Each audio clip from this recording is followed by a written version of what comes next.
Today we are benching the month of Tammuz. We are still in the month of Sivan, because this is always the system, that we are always in the outgoing month when we bench the new month, and the new month which we are benching now is the month of Tammuz. When we say the month of Tammuz, to us right away, it is a reminder on the main inyan in the month of Tammuz, which is Yud Beis Tammuz. Yud Beis Tammuz, the day that the Farbrengen Rebbe was released from prison.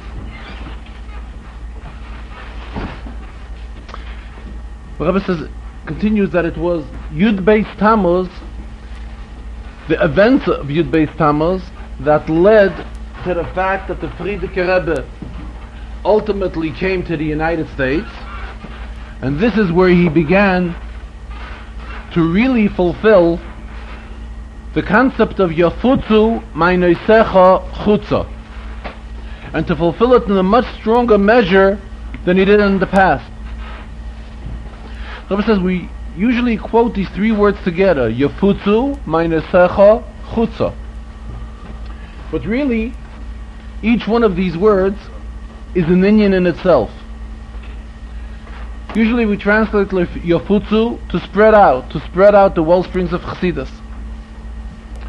But when we apply the word Yafutzu, the Rebbe says, it doesn't mean an ordinary spreading out, an ordinary outreach.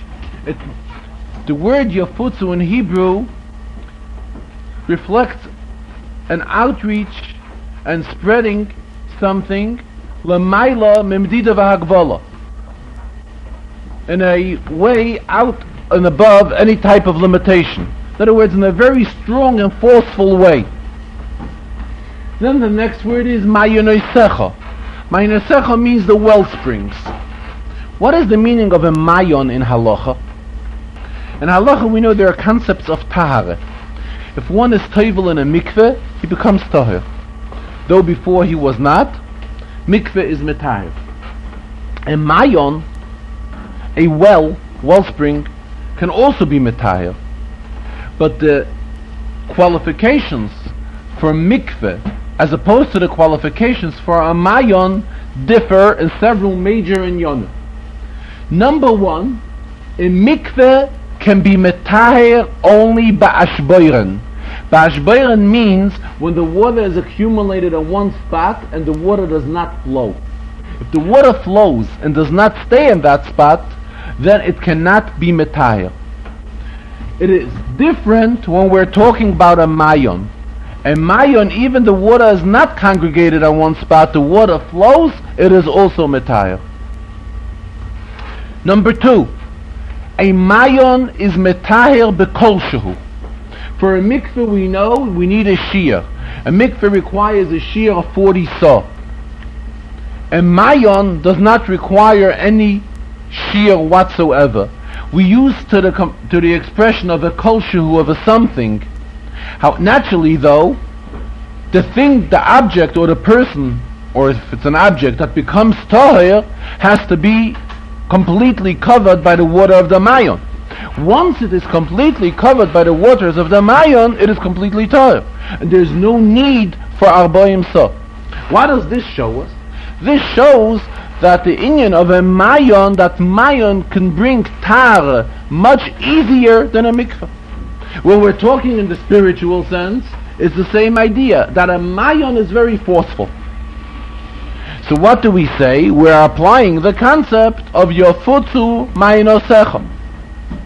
To take this mayon and reach out in a format of Yafutzu, and where to Chutza, to an area which is defined totally as an outside area. In other words, an area which, if not for Yafutzu Ma'yonosecha, we would not have no shaykhs, we would not have no contact with that area, with those people. Now we are told that what we have to do is Yafutzu Ma'yonosecha Chutza.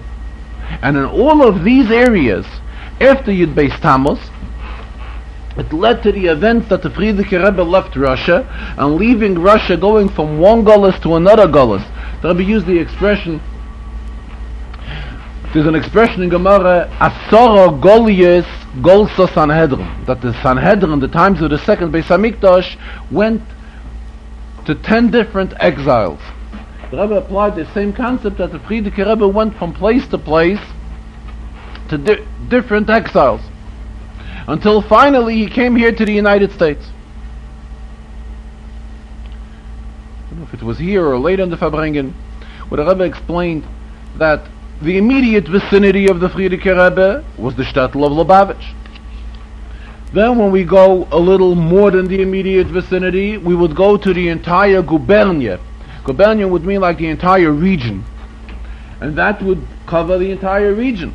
However, when we're talking about Yafutzu Meinesecha Chutza, not only did it not limit himself to his city or to his gubernia or even to his country, he went much further than that, to the extent that he came here to the United States.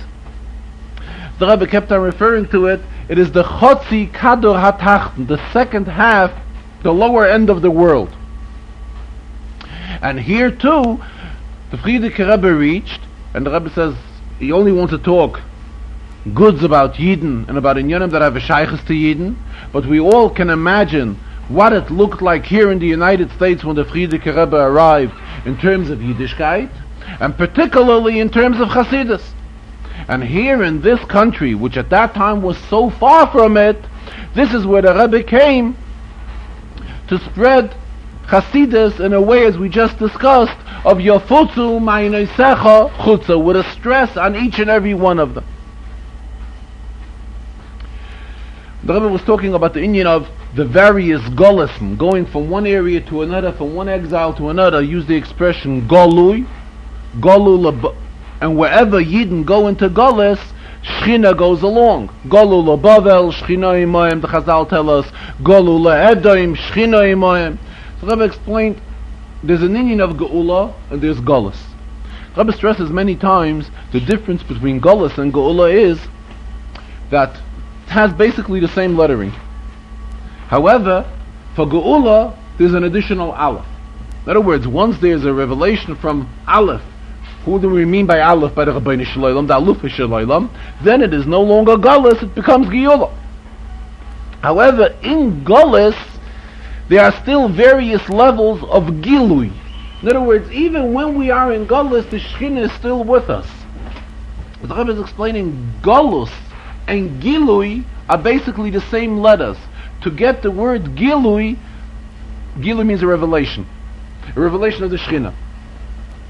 There is no need to add on any extra letters. Though we spell Gilui, Gimel, Yud, we add in a Yud between the Gimel and the Lamet. However, we could do away without the Yud as long as we have the Nekud of the Chirik under the Gimel. So Memela, we are still in Golis, but still being in Golis, going from one place to another place, as it was in all the Golis, and as we see the same in the life of the Frierdiker Rebbe, it is constantly with the Shechina with us. Every Inyan, the Rebbe continues, has to have a shaykhs to Parshas HaShavua. So if we want to look for a shaykhs to this Inyan which we just discussed, and tie it into with the Sedra which was read today, it's very obvious. The same message we find in the name of the Sedra. What is the name of today's Sedra? Shelach, send. Shlach lecha, to send. When we use the term sending, it is usually not applicable in a very close distance. The term of sending is usually applied to a longer distance, to a further distance. And this is the hira, this is the lesson which we derive from this Sedra, that we are supposed to send of ourselves and give of ourselves to distant areas, to areas where there is need for us to come out there and help and assist Yidden that are there. And this is the same, ties in very closely to the same concept of Yafutzu Meinesecha Chutza. Same idea, to reach out to a chutzah, to reach out to an area which is still considered an outside area. And this is the same concept of shlach lecha anoshim, that we have to send. Whom do we send? We send ourselves. We send of ourselves. We send of ourselves, in other words, to reach out to those areas which are considered distant areas and where there's a need for us to bring the light of Chassidus and the light of Yiddishkeit there.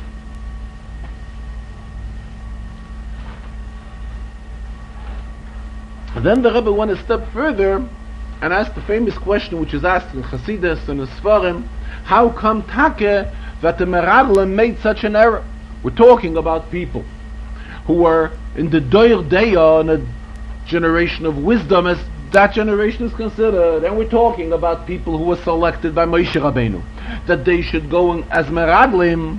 How come Take that they came back with such a negative opinion on Eretz Yisrael? At the time they were well aware that this is the will of HaKadosh Baruch Hu, that the Yidden should go into Eretz Yisrael.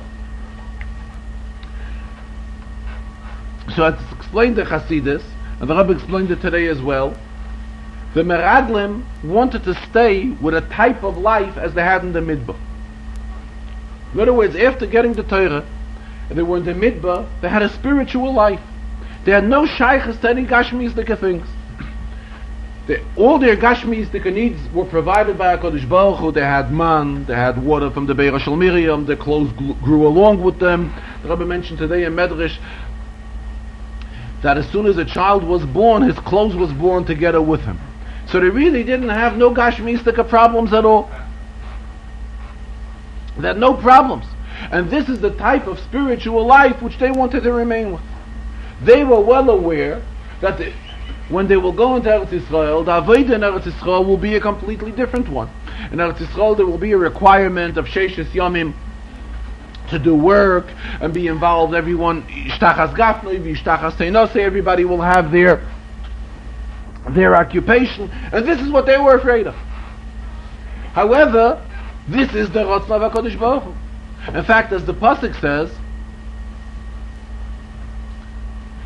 there's a Pasuk in Parsha Shelach, when Moshe is talking with the Yidden about going into Eretz Yisrael, he's telling them that this is the will of HaKadosh Baruch Hu. In other words, true, put all arguments aside.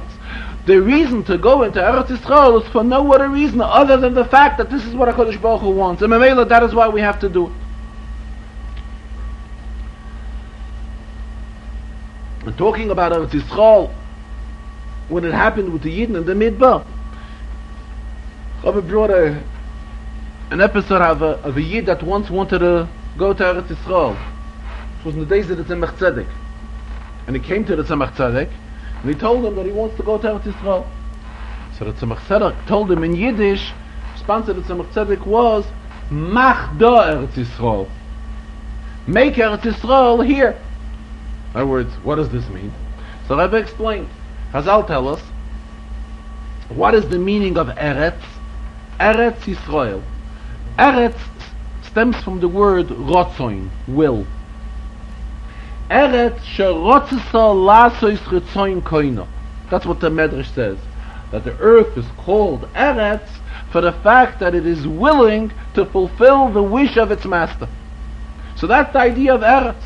That's Eretz. Then we come to Yisrael. Yisrael is something which reflects the higher madrega of every Yid. You know, we know there are two titles for Yid. There's a title of Yaakov and there's a title of Yisrael. Yisrael is Li Roish. So here we are told that every Yid is capable of living up to a madrege of Eretz Yisrael, to fulfill, what's the idea of Eretz Yisrael? Fulfilling the wish of HaKadosh Baruch Hu on a higher madrege. So this is what the Tzemach Tzedek told that Chassid, Mach da Eretz Yisrael. The same idea what Eretz Yisrael stands for. In other words, Eretz Yisrael is not something which is just merely geographically. There's the spiritual idea which is behind Eretz Yisrael. So he's telling him, Mach da Eretz Yisrael, do the same over here.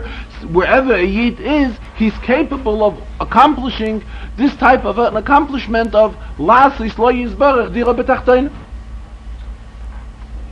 And when we're talking about Yisrael, Rabbi says this is a title which has a shaykhus to every Yid. Gemara tells us, Yisrael, Afal Pi Shechata Yisrael. A Yid, even though he sinned, he's still considered a Yid. So we see, even though he sinned, and what title do we give him? We give him the title of Yisrael. On one hand, we say he's the one that sinned, so he should deserve the lower title. Mara says no. Yisrael, Afal Pi Shechata Yisrael.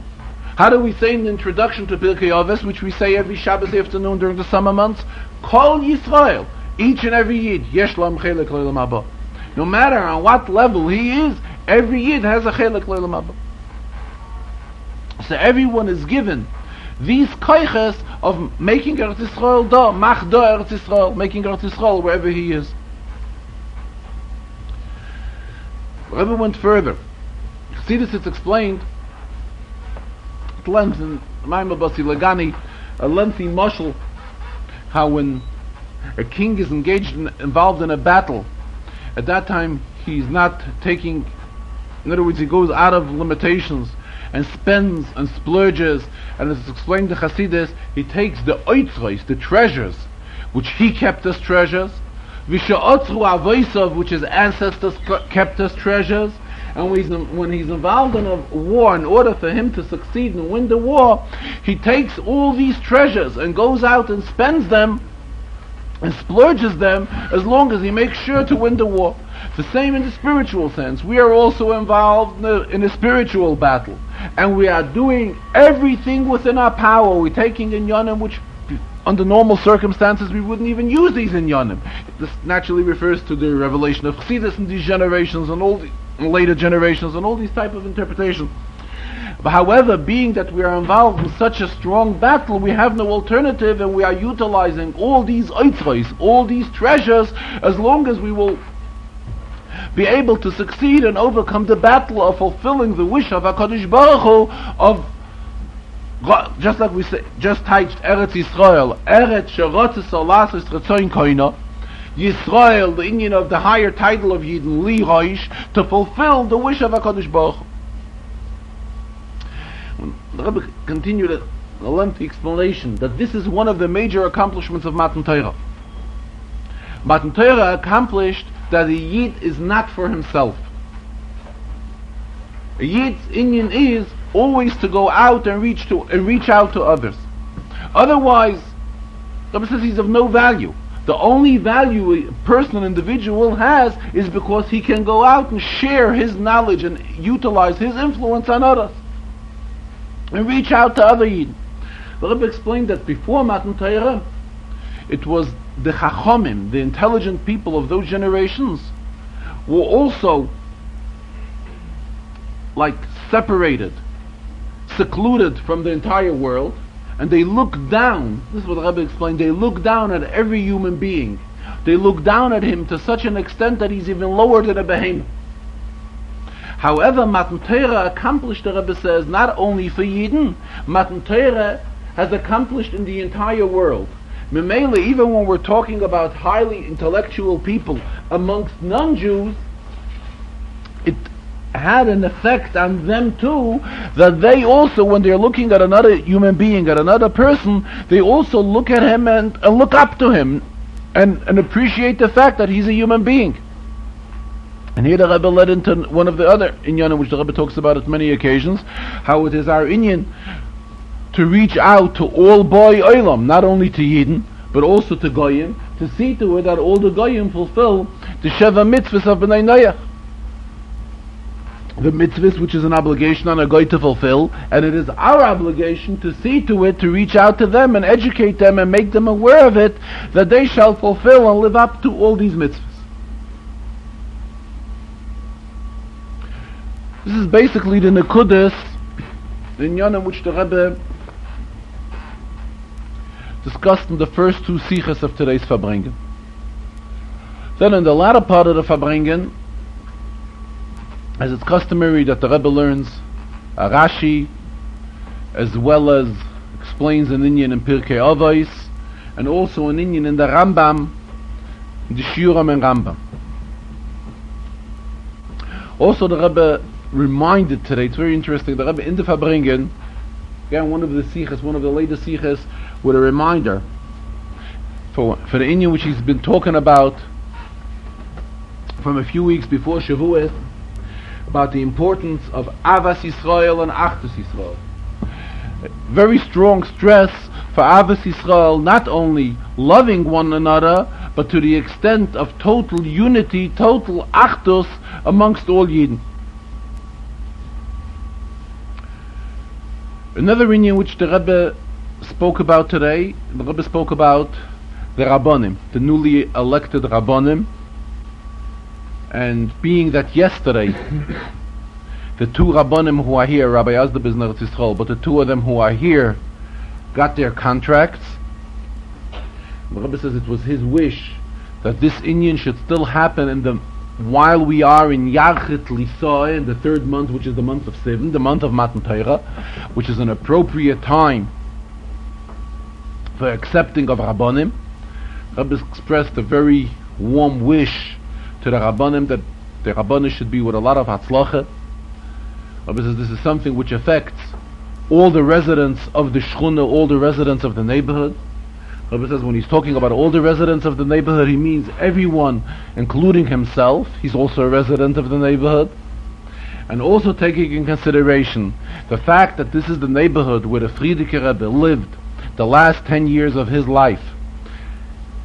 And though the Frierdiker Rebbe is no longer with us physically, however, spiritually, all his diburim and meinsim, all his acts and deeds and words of Torah, which the Rebbe has spoken here, in other words, he means from the 10 years that the Rebbe lived here, are definitely eternal.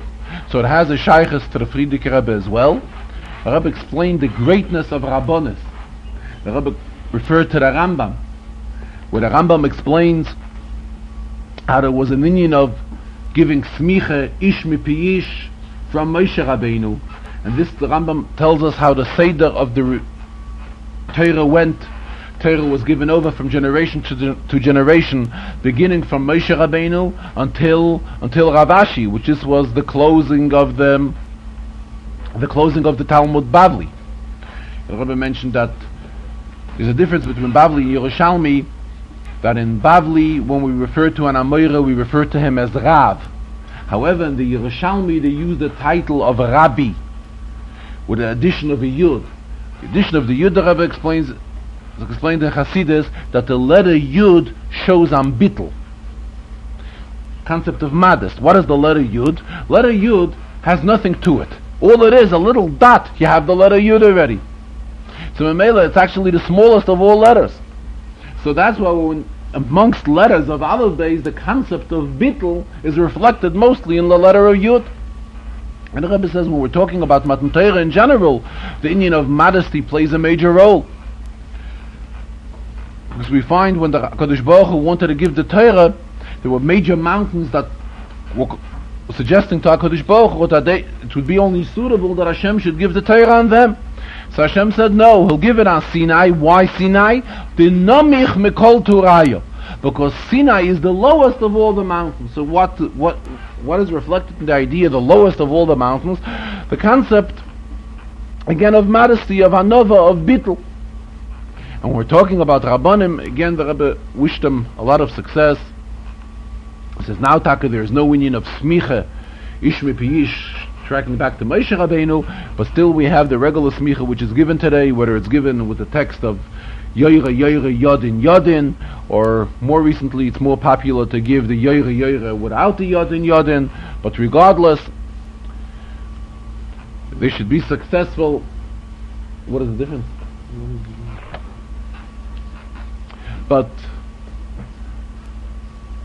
regardless, the Rebbe suggested that it would be appropriate, like every union by Yidden, to celebrate it, the appointing of the Rabbanim with a gathering, with a Chasidische Farbrengen. And a gathering of Yidden is also something which reflects Achdus. Yidden get together, Yidden join in together. When Yidden join in together, it's again an expression of Avas Yisrael and Achdus Yisrael.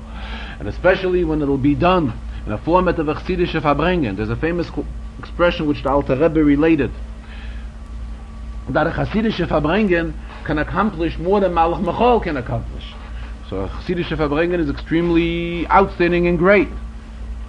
So being the Rebbe says that meantime there are only two of the Rabbanim here, the third one is away for a reason, so let them organize one Farbrengen immediately with the presence of the two Rabbanim, and when the third Rav will come back, to have another Farbrengen in the presence of all the three Rabbanim. And again, wish them a lot of Hatzlacha in their Rabbanis. Getting back to the inyan which the Rebbe explained in the Farbrengen, explained the Mishnah in Pirkei Avos. And today is the third Perek. Rebbe says if we're looking for a suitable Mishnah to explain this Shabbos in the third Perek, it would be the Mishnah of Asara sheyoshvin va'oiskim b'Torah shchina shchuya b'neihem. And we'll hear in a minute why. That if 10 people sit and learn Torah, they are worthy that the Shechina should dwell amongst them. Because the Rebbe says we are now in the month of Tammuz, the first Maimah which the Frierdiker Rebbe gave out for the first celebration of the Yud Beis Tammuz a year after he was released from prison is a Maimah that begins with this Mishnah. Asara sheyoshvim v'oiskim b'Torah shchina shchuya b'neihem. And Mele the Rebbe says it's suitable to explain this Mishnah today as well. When the Mishnah says about 10 people who are sitting and learning, Mishnah doesn't just say they are learning. Mishnah uses the expression yoshvin v'oiskin b'Torah. What is the expression asik b'Torah? Asik b'Torah, asik means a merchant. A merchant is called a Bal Asik. Why do we apply this expression here when we're talking about learning Torah? The Rebbe says, what is the difference between an employee and an employer? The difference is very simple. The employee, once he's finished his day's job, though we're talking about an honest employee, an employee who has done his job with the fullest sincerity. However, when he goes home, his day is finished, and he goes home and has no more second thoughts, no more thoughts about his job until the next morning.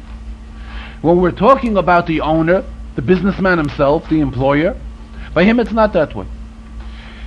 He thinks his business constantly. The hours of business, not hours of business. He will dream about his business also. Even in his sleep. What are his thoughts before going to sleep, in the middle of his sleep, and throughout the entire day? His thoughts are his business.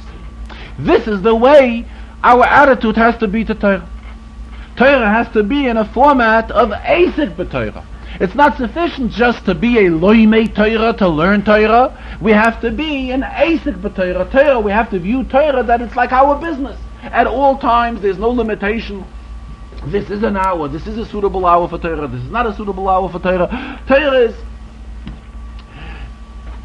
so dear to us as a person who owns a business. And that is what the Rebbe mentioned. It is known, it's related many incidents of Gedolei Yisrael that in their sleep they dreamt in Yonim and Torah. And this came as a result because during the day they had hardships in understanding certain in Yonim and Torah. And they dreamt about it during their sleep, and then these inyanim came out clear to them. The Rebbe says it's brought to such an extent that the next morning they can rely and paskin lahalacha based on their inyanim and Torah which were revealed to them in their sleep. But regardless, this shows us how strong one has to be associated with Torah. Not only does the Mishnah say oisik b'Torah, the Mishnah uses also the expression yoshvim v'oisik b'Torah. They are sitting and learning. What is the inyan of sitting? The Mishnah could have used the expression asara she'oiskim b'Torah. The expression of sitting also hisyashvus. It's a kind of settlement. In other words, it's another way of explaining how the Yidden the individuals we're talking about, how they are learning Torah, they are totally involved in the learning of Torah. So what are we told? That asara sheyoshvim v'oiskim b'Torah shchina shchuya b'neihem. The Shechina dwells amongst them. Rebbe says there's an Igeres HaKodesh from the Alter Rebbe. The Alter Rebbe is in the Tanya, in the last part of Tanya, which is called the Igeres HaKodesh. There the Alter Rebbe explains a concept of Akol Bei Asara Shchinta Shari. Any time that 10 Yidden congregate and 10 Yidden get together, the Alter Rebbe says, the Shechina dwells amongst them. So the question arises, if any time when Yidden gather, 10 Yidden gather, the Shechina is there with them. This letter, the Frierdiker Rebbe is writing as a result of him being released from prison. And that is when he's sending the Maimah of Asara sheyoshvim v'oiskim b'Torah. In that in that letter, the Rebbe writes, famous inyan which the Rebbe in fact spoke about it in the beginning of the Farbrengen as well. Loi oisi belvad go ala kodesh baruch hu. Not only he himself, the Rebbe himself, was released from prison, but this is an inyan, a release, a geula, which has a shayches to koil asher b'shem Yisrael yechuneh. Anyone that can only be identified as a Yid has a shayches to this inyan of Yud Beis Tammuz. The Rebbe stresses that the Frierdiker Rebbe uses the expression b'shem Yisrael yechuneh. Yechuneh in Hebrew means a kinui. A kinui means what we would call a nickname, a secondary name, not the primary name. In other words, even though one who views himself that Yiddishkeit, his being a Yid, is not his primary union, this is secondary to him, to this Yid as well, Yud Beis Tammuz has a shaykhs. So on one hand, the Rebbe, Frierdiker Rebbe, is addressing himself to each and every Yid, the one who is even a Shem Yisrael Yechuneh. True, he's also addressing Oisi to himself. In other words, he himself was also affected by Yud Beis Tammuz. However, not only he himself, but Koil Asher B'Shem Yisrael Yechuneh. So on one hand, we're talking to Yidden who are at a very, very low madrega. Those who are only B'Shem Yisrael Yechuneh. And this is written in an Igeres of the Frierdiker Rebbe. The Rebbe stressed an Igeres is a letter. A letter is something which is, in other words, sometimes there's an inyan of a sefer, and there's an inyan of a letter. A letter is usually something which is not preserved like a sefer. This is how we see it. And in that letter, he expresses whom he's sending the Maimah to. And what is the contents of the Maimah? The contents of the Maimah is on a Mishnah, which talks about a far, far higher madrega. Not only the madrega which the Alter Rebbe explains in Igeres HaKodesh, that wherever we have 10 Yid in the Shechina there, it's talking about a madrega of Asara, Sheyoishvim, the Oiskin, the Torah. How does this correspond to the fact that Yud Beis Tammuz has a shayches to every Yid? Not only outstanding people and chashuva people, but even those who b'shem Yisrael Yechuneh, as we just explained, that Yiddishkeit to them is something which is secondary. It's not their primary name. And here we say, what is the contents of the Maimah which the Rebbe is sending, based on a Mishnah of Asara Sheyoshvim V'Oiskim B'Torah Shechina Shechiyah B'nei. The way the Rebbe answered this question is Enoch Ename.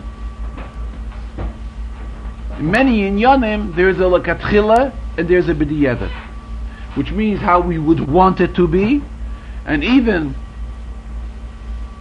if we can't do it the desirable way, then there is an alternative way to fulfill it, which is a lakatchila and a b'diavad. Mamela, the Rebbe says the same applies here. Naturally, the higher madrega is the desirable way.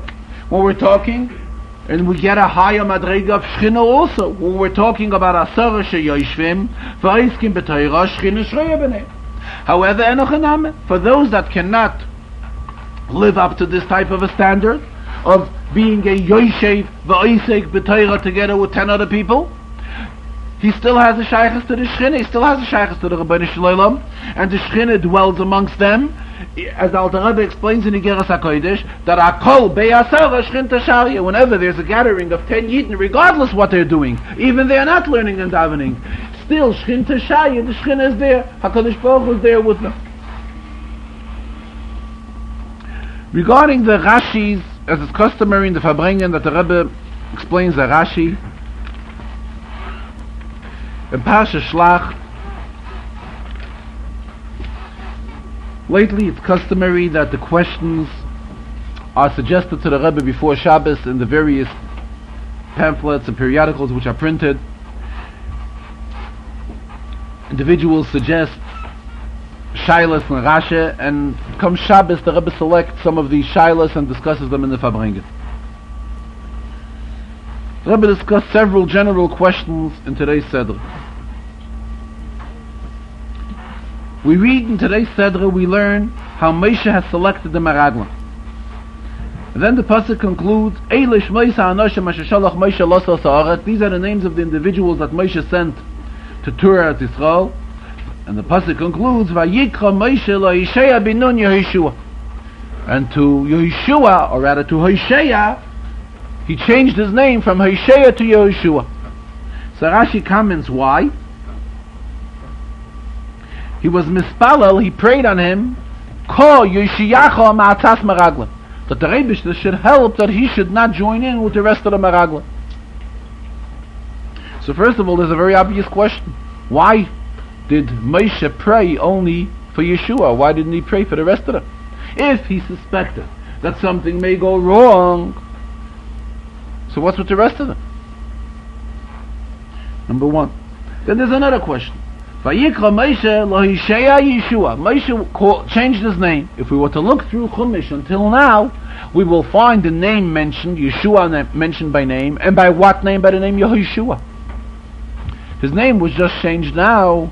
Still we find in the Torah that even prior to now, he's already referred to as Yehoshua. Another question.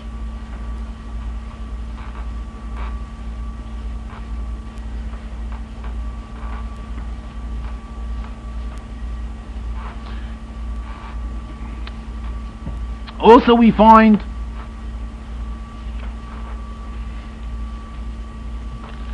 but he accepts what the Torah tells us that the Rebbeinu Shalom is unhappy with the Meraglim, and there he uses the expression that it was only Kalev who came back with a positive opinion on Eretz Yisrael. So the question arises, why only Kalev? What happened with Yeshua? Oh, yeah, here. In Kapitel Yud Dalet, Pasuk Chav Dalet, Va'avdi Kalev, Ekev Hoysa Ruach Acheres Imoy, being that he had a different Ruach with him, a different spirit with him, Vayemalei Acharai, and he is fulfilled after me. So the Rebishter says he will bring him into Eretz Yisrael. Why doesn't the Rebishter mention anything about Yeshua? Then another question. Moshe sent emissaries from every Shevet. What's about his own Shevet, Shevet Levi? So true, later in Chumash we learn that Shevet Levi did not receive any part in Eretz Yisrael. This we are told later. Now we weren't told that.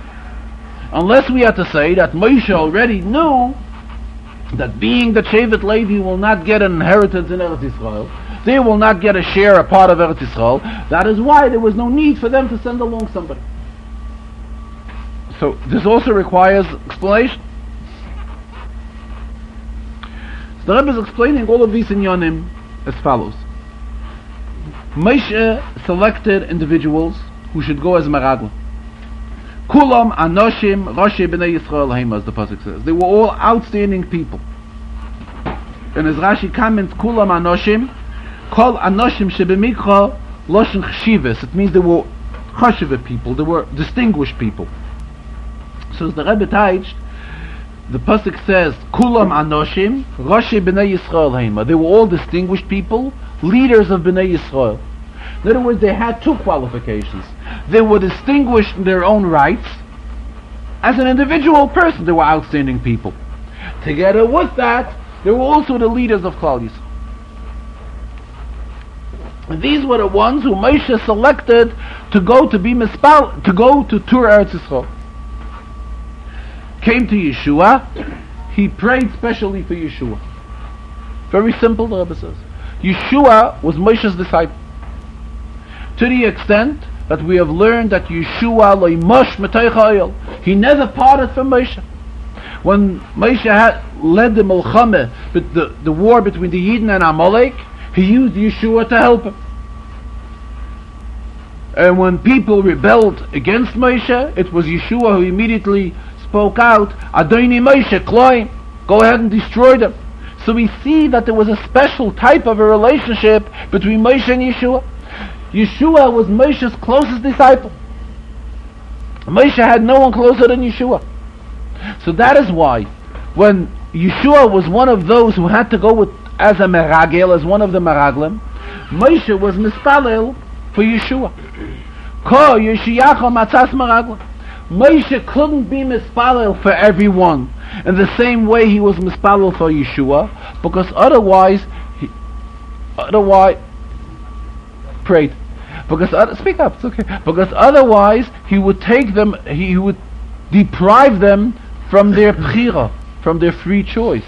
we know that a person is given bchira, which means a free choice to what to select the evil or the good. So if Moshe would pray that they should be extremely successful, so by Moshe's tefillah he would limit them from their bchira, from their choice, then they would be forced that they would have to come back and give a positive opinion on Eretz Yisrael. This is not what Moshe wanted, this is not what they were sent for. They were sent to come back and give a neutral opinion. That's the whole idea of a maragel. A maragel is a spy that goes in, they were supposed to tour the country and come back and give an opinion on the country. However, on Yeshua was an exception. Yeshua was extremely close to Moshe Rabbeinu, and that is why Moshe felt kind of an obligation to be mispalel for Yeshua. The fact that Yeshua is mentioned earlier in the Torah with the name Yeshua, so the Rebbe says is not a strong question. First of all, could be it is already mentioned al Shem ha'asid, because when the Torah was written, it was written a complete Torah. So it is written on the basis of the future, being that later his name was changed. So that is why even earlier when his name is mentioned, it is mentioned the name which he got later. And besides, we find such type of names. I've brought various examples in Bereshis where we find cities or countries were named on the basis of the future. The Mela, we refer to Yeshua with his name as his name will be in the future. And besides, the Rebbe says it's not that much of a change between Hosea and Yeshua to make an issue, that the child should make an issue whether he's mentioned Hosea or he's mentioned Yeshua. Another interpretation which the Rebbe gave, why Moshe Take was mispalel, prayed on behalf of Yeshua, that Yeshua should be saved from Atzas Meraglim, should not join in with the opinion of the Meraglim, as the rest of them did. This, the Rebbe says, is for another reason. Because Moshe was well aware that Yeshua is going to be the one who's going to lead the Yidden into Eretz Yisrael. Memele, he had to make sure that Yeshua will be successful. So, kind of like guaranteeing Yeshua's future, that when Yeshua will enter the Yidden into Eretz Yisrael, he shouldn't get involved with any thoughts which were not suitable for Yeshua. Because Yeshua was going to be the one who was taking over leadership after Moshe Rabbeinu, and taking over the leadership to such an extent that he's going to lead the Yidden into Eretz Yisrael. Memele, Moshe wanted to make sure that that Rebbe will protect him from joining in with the Meraglim. And again, why is it that Kolev is the one that gets the credit? V'avdi Kolev hoyse ruach acheres imoi. Because the Rebbe was well aware what happened to Yeshua. Yeshua was protected through the tefillos of Moshe. However, Kolev as an individual, Avdi Kolev eikev hoyse ruach acheres imoi, he acted different. Vayimali achlei, and he's joined after HaKadosh Baruch Hu. That is why the Rebbe says he will bring him into Eretz Yisrael and will reward him for it. It's customary in the Farbrengen that the Rebbe also learns a Rambam.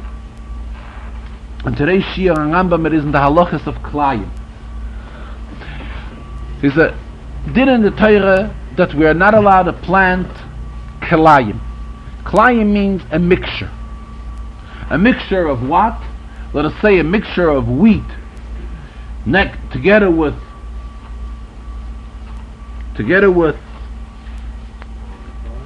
fruits, grapes. It is called Klayim. The Rambam tells us, when are we prohibited to plant Klayim? Only in our own fields. However, if one goes into the field of someone else, not in my own field, it's not my territory, the land does not belong to me, and in that area he plants the Klayim, he has not transgressed the Isser of Klayim. The Rebbe raises this question, a very obvious question. We find another mitzvah that deals with earth, that deals with land, and that is the mitzvah of Shemitah. That comes the 7th year, we're supposed to rest from all field work. There the halacha is that it is no difference whether it is my field or my neighbor's field or anybody's field. I am not allowed to go into my friend's field and work there. Why is it that Klayim I am allowed to plant in my friend's field, and Shmita, that on the 7th year I'm prohibited from doing any type of field work, regardless whether it's my field or somebody else's field. If we're talking about mitzvahs that deal with growing and planting, why is there such a difference? Rabbi explains that we find in the Svarim, that deal with giving reasons for mitzvahs. Though we fulfill all mitzvahs because we want to fulfill the wish of HaKadosh Baruch Hu. But though there are the authorities, the authentic authorities that do give reasons for mitzvahs. One of the reasons which is given for the mitzvah of Shemitah, for the mitzvah of Shviyas, is as follows. That the earth has to be given a rest.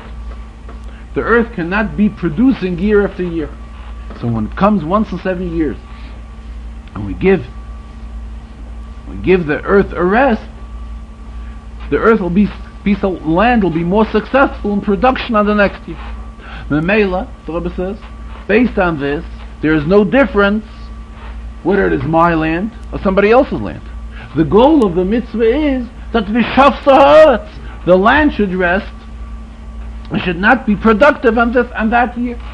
That is when we're talking benegay the mitzvah of Shemitah. Benegay the mitzvah of Klayim. Rebbe says it's brought in Svarim that the inyan of Klayim has to do something with our mazolos, with the mazels. And every person has his mazel, and by planting together wheat, for example, in other words, chitin, together with grapes, we are integrating mazolos. That's the Rebbe says it's explained in Svarim that give reason for mitzvah.